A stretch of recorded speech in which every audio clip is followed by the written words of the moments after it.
Hello students, BA first year में first paper में हम लोग स्वप्न वासवदत्तम का अध्ययन कर रहे थे, जिसके अंतर्गत हम लोगों ने पहला अंक पढ़ लिया था। आज हम दूसरे और तीसरे के विषय में बात करेंगे। स्वप्न वासवदत्तम के प्रथम अंक में हम लोगों ने देखा था कि अभी तक उसको वासवदत्ता को उस पद्मावती के पास रख दिया जाता है धरोहर के रूप में। दूसरा जो अंक है उसमें मगध राज दर्शक के प्रासाद का उपवन है, जहाँ पर स्त्रियों के कंदुक क्रीड़ा से प्रारंभ होने का चित्रण है। कंदुक क्रीड़ा बॉल से खेलने का, तो यहाँ पर वो खेल रही हैं आपस में और राजकुमारी से वो बहुत ऐसा लगता है बहुत अपनापन उसका हो गया है वासवदत्ता का पद्मावती के प्रति। और इस विषय में वहाँ पता चलता है कि पद्मावती महासेन परिवार में अपना विवाह किसी भी प्रकार से नहीं करना चाहती है, लेकिन वत्स से देश के जो राजा हैं उदयन के गुणों पर वो अनुरक्त है। वो उनको तो पसंद करती है, लेकिन वो वहाँ की उनसे विवाह नहीं करना चाहती है। फिर दूसरी दासी आती है और वो सूचित करती है कि पद्मावती के भाई ने किसी कारणवश उदयन के साथ पद्मावती का विवाह निश्चित कर दिया है। ये सारी विवाह की योजना योगेंद्रायण के द्वारा पूर्व में बनाई गई थी, जिसके अनुसार सारा कार्य हो रहा है, जिसमें पद्मावती के सानिध्य में ही वासवदत्ता को रखा है धरोहर के रूप में। उसके बाद तीसरा अंक हम जब देखते हैं तो तीसरे अंक में भी, दूसरे अंक में कोई श्लोक नहीं है, तीसरे अंक में भी कोई श्लोक नहीं है।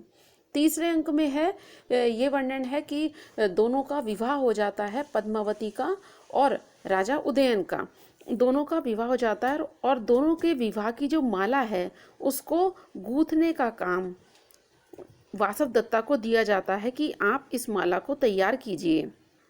पद्मावती को नहीं पता होता है कि वासवदत्ता इनकी पहले वाली पत्नी है, मेरे होने वाले पति की, और अनजाने में ही वासवदत्ता से वो माला गुथवाई जाती है। लेकिन वासवदत्ता को पता होता है कि उनके पति का दूसरा विवाह हो रहा है, फिर भी वो माला बनाने में किसी भी प्रकार का संकोच नहीं करती हैं, ना ही कोई ईर्ष्या की भावना रखती हैं, और उन दोनों का विवाह हो जाता है। और अंत में वो सोने की कोशिश करती है, लेकिन कोशिश करती रहती है कि उनके मन को शांति मिले, वासवदत्ता के मन को, और अंत में तीसरे अंक के अंत में उनको नींद आ जाती है। चतुर्थ अंक जो है उसमें श्लोक है, इसलिए आपको श्लोक पूछे जाते हैं सप्रसंग व्याख्या।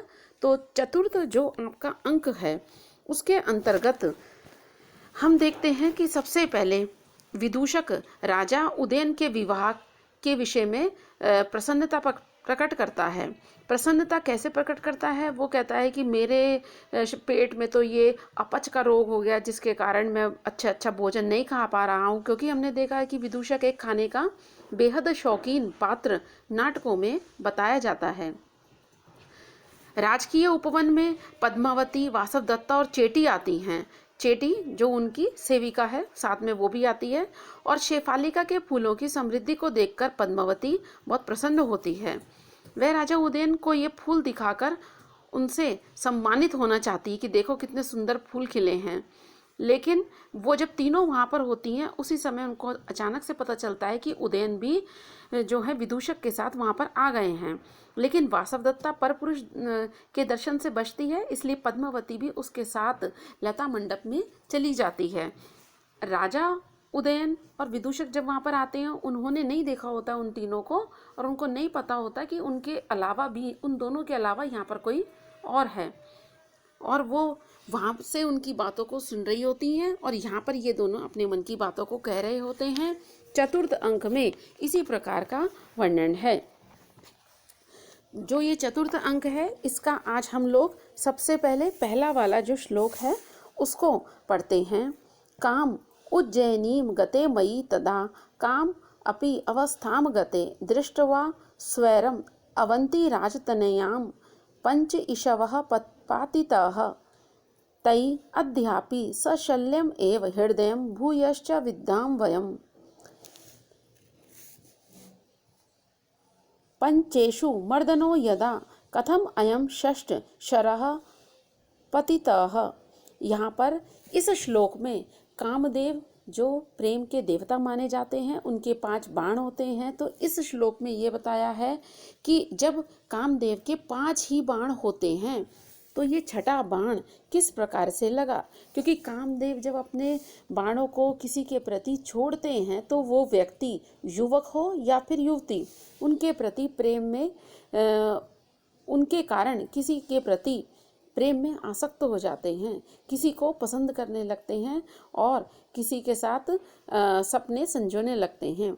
मित्र वसंतक राजा कहता है, मैं भी देखो यहाँ पर आ रहा हूँ, लेकिन मुझे ये समझ में नहीं आता कि जब कामदेव के 5 बाण हैं तो मैं छठा बाण किस प्रकार से चला दिया गया।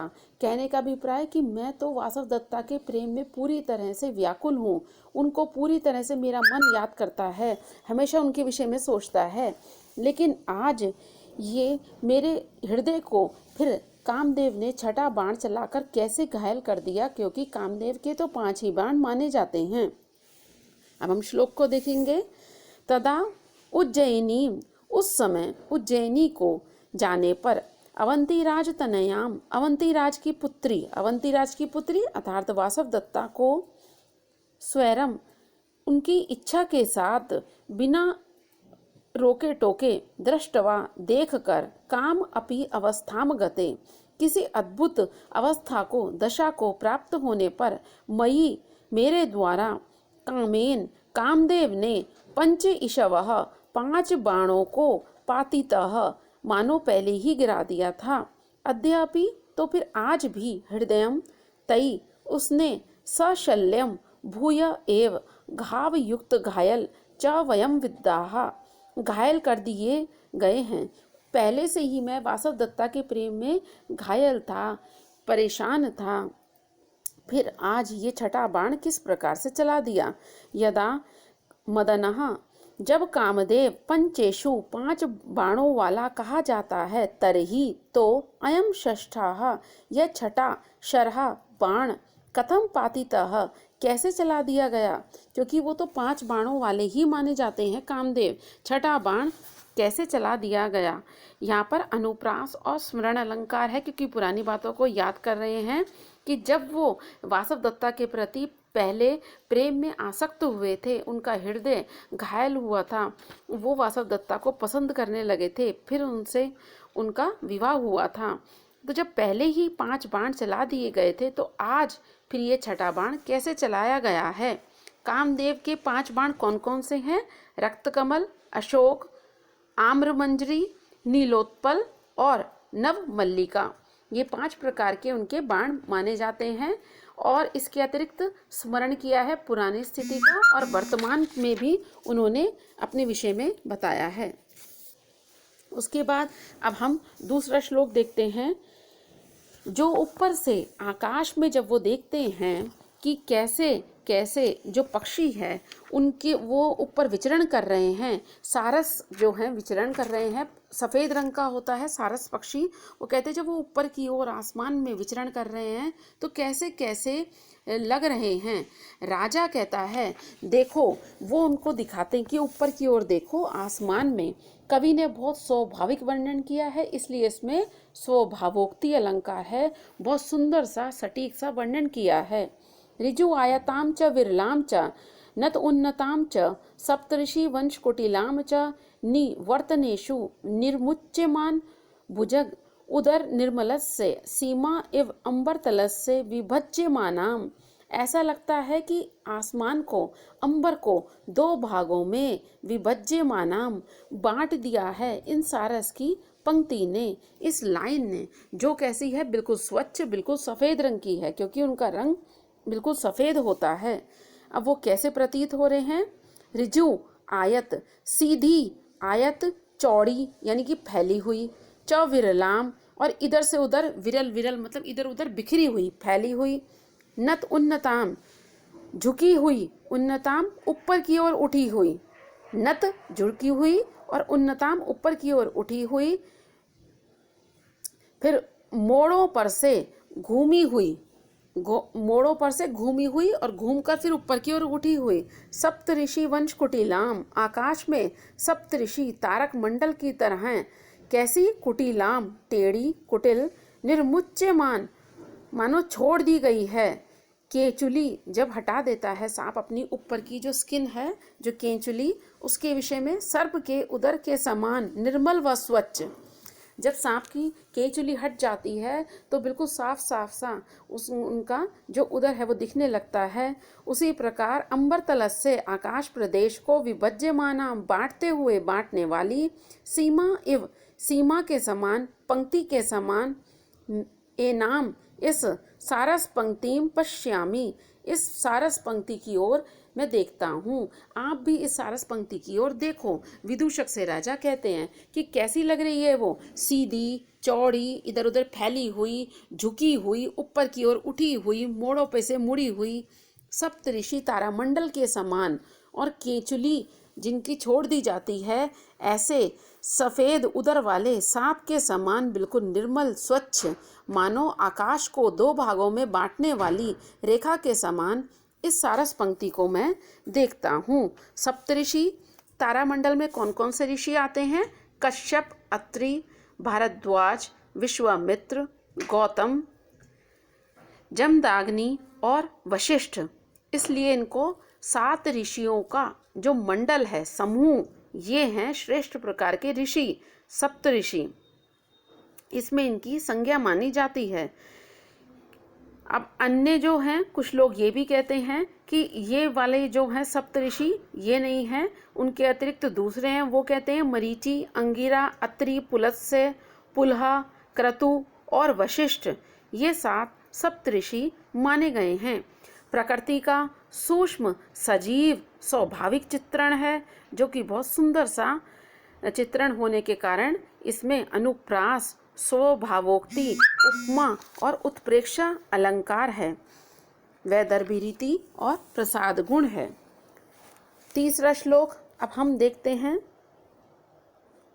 मधु मदकला मधुकरा मदन आर्ताभि प्रिया उपगूढ़ा पदन्यास विषण्णा वयम इव कांता वियुक्ता स्युः। अब यहाँ पर वो कहते हैं कि जो भौरे होते हैं वो फूलों के ऊपर बैठते हैं।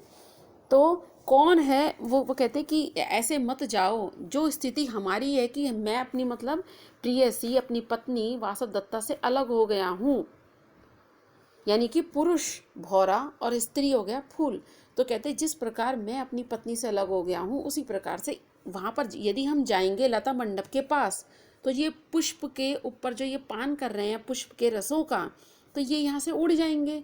इसलिए ये भी अपनी प्रियसी से अलग हो जाएंगे। ऐसा कार्य मत करो, क्योंकि हम तो वैसे ही दुख को भोग रहे हैं, उसी प्रकार के दुख को ये भी भोगेंगे, विरह के दुख को। उसका राजा अपने शब्दों में किस प्रकार से अपनी स्थिति को भौरों के माध्यम से वर्णित करते हैं।